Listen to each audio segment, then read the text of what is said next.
So this is a brand new car, brand new brand even. Actually originates from Chery in China, but it's just coming into the UK market. It's called Omoda, and it's coming into UK now. It's not even on sale yet, so I'm having to go on this car now, but they're going on sale in July. So I don't really know very much about it at all, except that it comes in the ICE flavor, so it comes with an internal combustion engine, and there's an EV version as well. Prices for this start at £24,000. I'm at an SMMT drive day, so I get to drive quite a lot of cars, and we don't get a lot of time with the car, so whatever spec sheets and stuff, information I can get, I'll put that on the screen. But let's take a look around the car. Let's have a quick look at the practicality, and of course, we'll take it for a little bit of a run. A brown car guy.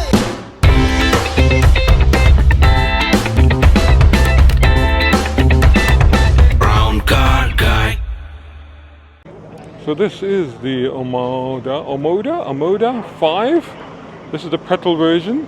It's quite a distinctive looking car, interesting. It's an SUV, £24,000. I mean, that's actually, compared to what prices are these days. It says 290T, I'm not sure what that refers to on the back of that car. But compared to like what prices are these days, I mean, that's actually quite an affordable car if you think about it. Reasonably practical, quite a large spacious boot actually.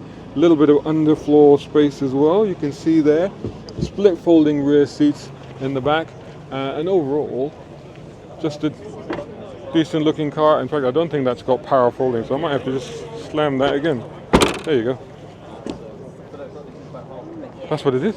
Let's take a look inside. Hope you're enjoying this video. If you are, make sure you hit that like button, comment, share, tell the world. Let's see what it's like. Ooh, that roof line is a bit low. Be mindful of that. The seats are, I don't know, I haven't sat in this seat yet, so when I sit in the front, we'll know how that seat is set, whether it's set for me or not. But as you can see, even with the seat where it is, it's not too bad in terms of knee room, and even in terms of foot space, it's not too bad. There's one USB-C down here, there's two vents, so that's quite good.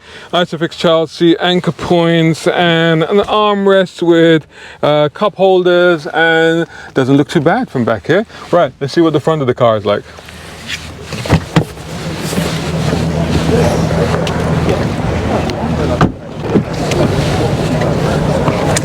So here we are in probably one of the most affordable cars that we're going to find here at the SMMT drive day. I feel like I'm sitting really, really high.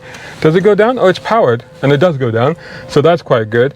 So that's obviously robbed some of the foot space that I had in the back, but I am moving the seat forward, so that's quite good. So in that sense, it's actually not a bad thing. Over here, it's quite interesting. You have if I can show you, I think those are wireless charging pads there.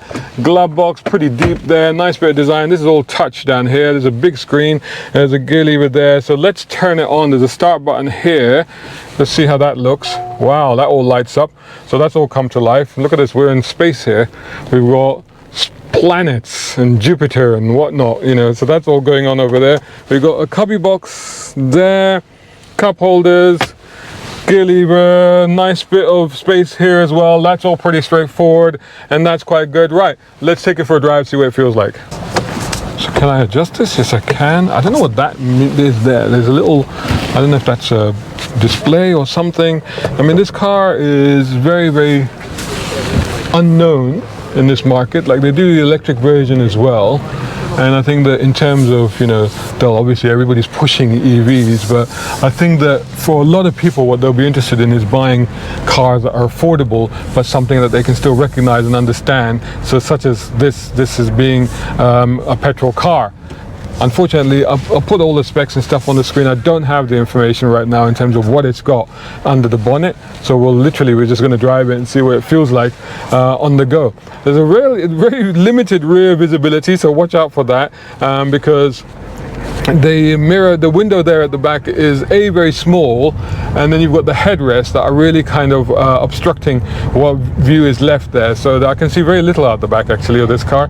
So just keep that in mind if you want to have a look at it, take it for a test drive, see what it's like in the back. I can't obviously put it into reverse gear right now to see if it has a reversing camera. I would hope so with all this tech, but if you have all this stuff, with this sort of display and everything for 24 grand, then that's not bad. It looks quite nice here, this sort of textured feel here in the door. I mean, we are not talking luxury end. I mean, there's some element of like, okay, that could be better quality, that could be better quality. Oh, okay, indicators on this side. Oh, that's a weird noise that you get from the indicator. Whoop, boop, boop, boop, boop, boop. That's kind of funny. So a little bit of character there from the car, I suppose. But I mean, yeah, Chery, like, for us is a new brand, but don't forget, I mean, it's a well established and a major brand in China. So they're coming over with, I think, 2 separate brands they're coming over, and people are obviously interested in the cars that they are making, and I think they have launched in some other markets and already proved very popular and very effective in terms of sales. Not bad. I mean, there's a little bit of torque there at low revs. You can feel it straight away from just under 2 grand. So there's something going on there. And I feel a little bit tight here. I feel like I need to move further back a little bit, but then I don't want to move too far back because the arm reach is just about right there. So interesting. The seating position maybe is not ideal for me, so again, just take it out for a drive if you're interested in the car yourself to make sure that it fits your needs. There is a bit of sideways movement there, so the body control is not on par with what you would expect from the market. And the ride is quite firm, and you get quite a bit of jittery movement there, a bit of vibration and a bit of noise as well. So not quite the ride that you might be expecting. But again, we've got to put this into the context of it being a relative budget car compared to, you know, what else you might be used to right now. I mean, the performance is there. Whatever this engine is, it's got good torque actually. It's got very good torque, sounds okay, pulls very well.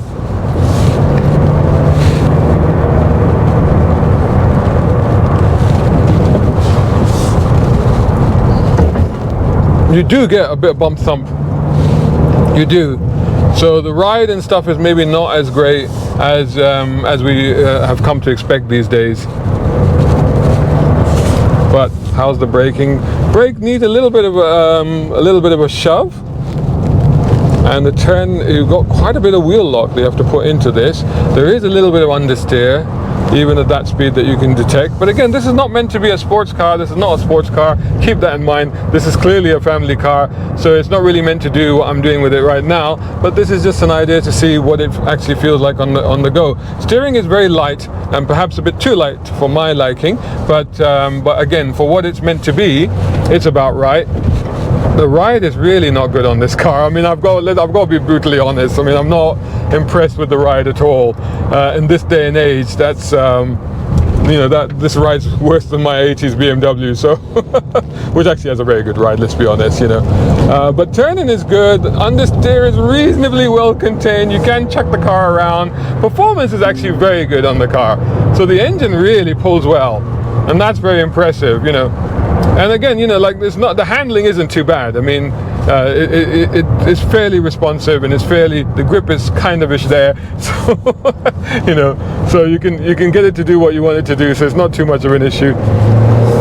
There aren't any paddle shifts, so literally you're in drive. Oh, actually, I think you can shift from here because there's a plus minus on there, but there's no paddle shifts on there. But I don't really want to be involved in trying to do a plus minus shift from the gear lever and putting it into the wrong gear when I don't want, because I've got limited time with the car, and it takes time to get used to those things. So far so good. So like I said, again, this is not what this car is for, but just getting a feel for how it drives. Torque is good, even uphill. I mean, the changes aren't bad. A little bit of a hesitation there before it kicked down, but once it got its gear, it was good to go. Brakes, really, you need to sort of push them down hard to really sort of get some confidence out of them. But it does everything that you need it to do. Let's be honest. I mean, we're not talking like if you're considering it's a budget car and you're getting this much space, comfort, practicality, accommodation, then really the drive just needs to be able to do what it needs to be able to do, rather than being pushed to more sort of extreme circumstances like I am doing at the moment. So in that sense, it's okay. So anyway, there you go. There's the review of the brand new entrant that is not even yet available in the market. So this is quite an exclusive drive that we have opportunity that we've had here at the SMMT Drive Day to try out these cars before they even hit any kind of showrooms. So expect to see these on sale in July. Go and check them out if you're interested. But yeah, definitely worth having a look at if you're looking for a budget family vehicle. Shout out time, guys. Thank you so much. Hey, if you enjoy my content, why not get involved? Buy me a coffee. You can do that at either of these links. Or if you're watching on YouTube, buy me a thanks or take out a membership. It all helps. It really does.